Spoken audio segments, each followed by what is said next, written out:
The Seventh Tower by Garth Nix. Book 4, Above the Veil.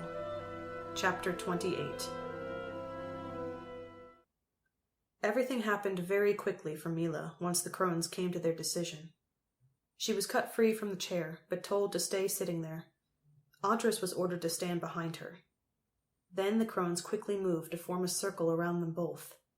Milla tried looking out at them, but all the strange eyes focused on her were too much, and she had to look down. When the circle was complete, the crone mother of the rune ship slowly raised one scarred, pallid hand. A wind rose with her hand, though this was unnatural inside the ship. It grew stronger as the hand rose.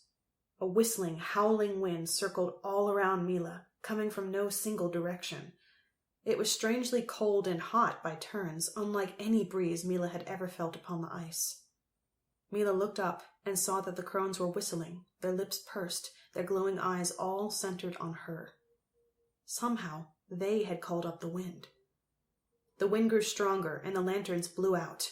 The crones' eyes kept glowing in the darkness. Then they all spoke together, in a giant voice that was even louder than the wind. Milla of the Far Raiders, for the first time you are cast out, roared the collective voice. Milla felt the wind pick her up, out of the chair. She was hurled high into the air, above the crones, almost to the ceiling.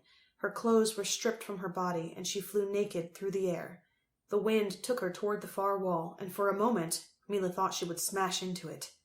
At the last moment the wind dropped, and she was hurled through a fur-curtained doorway instead, into a corridor.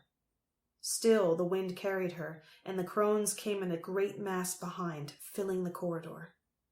Milla of the Far Raiders, for the second time you are cast out, shouted the vast voice again. Milla was hurled through another doorway. She felt the wind that carried her meet another, more natural breeze, and for a moment she hovered as the two forces of air did battle. But the crone's gale was stronger, and Milla was pushed on again. She came to another doorway closed by hung firs. The ice lay outside. Milla could feel. Milla of the Far Raiders, for the third time you are cast out. The wind cast Milla out through the door and left her. She catapulted through the air and came crashing down into a deep snowdrift. The shock of the sudden cold knocked the breath out of her. She lay in the snow, the natural wind spraying ice crystals through her hair. Her skin burned with the cold, and a deep pain stabbed her through the deep Merwin horn scar on her stomach. Her heart seemed to slow down, and she felt the blood pumping deep in her ears. It grew slower and slower, but she wasn't frightened or worried. Whatever was happening now, this is what was meant to be, here, out on the ice. Milla's heart stopped. All was silent. She could no longer hear even the wind. The silence continued for 1 second, 2 seconds, 3 seconds. Then the crones spoke again. Milla of the rune ship, come to your clan. Milla's heart restarted with a shiver she felt from the top of her head to her toes. Hands delved into the snow and gripped Milla, pulling her from the snow. Her arms were put through a coat of silver ursik fur, one fit for a sword thane of legend, and it was pulled over her head.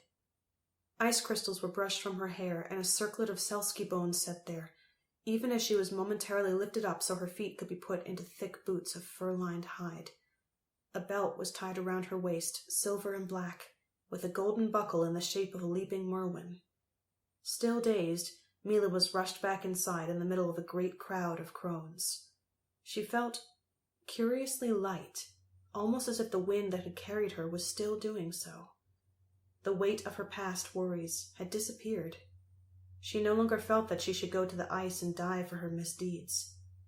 Back in the judging chamber, Audrus rushed to meet her, the spirit shadow babbling with relief. "What happened, Milla? I felt you disappear, and then you were back. I don't like it here. When can we go back to Aenir? It's better there, for both of us." "Hush, Audrus," said Milla calmly. "We are not finished here. Come stand by me." She walked to the chair and sat upon it.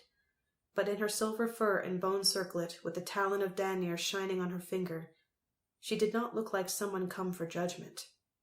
"Welcome, Milla of the Rune Ship," said the Mother Crone. "We have a heavy responsibility to lay upon you.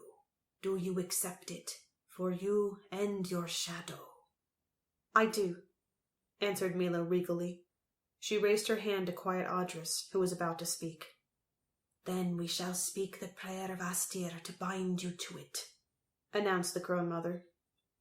Again the crones spoke together as a single giant voice, a woman's voice. The power of the voice overwhelmed Milla and Audrus, so that after the first few words they did not hear them, but rather felt themselves being caught up in a poem or song, one that reached into their very bones, real and shadow. With the prayer came a deep instruction, one that they could never break. It spoke of absolute loyalty to the Icecarl people, a loyalty that would be defined by the voice of the Icecarls, the Crones. They would speak together in their silent way and make their decisions in the great mind they shared. Whatever decisions they made would be laid upon Milla, and she must obey, as must the shadow that was bound to her. The prayer changed, and the voice grew quieter. Finally, only the Mother Crone of the Rune Ship spoke. Even alone, her voice was binding. "3 things we lay upon you," said the Mother Crone. "The first is your life name, so I call you Milla Talonhand. The second is the office I have held before you, that of the living sword of Astir. The third is a title and a responsibility that no Icecarl has borne for 2,000 circlings." She paused and took a deep breath before continuing. "Milla Talonhand, we name you War Chief of the Icecarls, and charge you to finish what was begun long ago. We charge you to secure our world forever from the shadows of Ymir."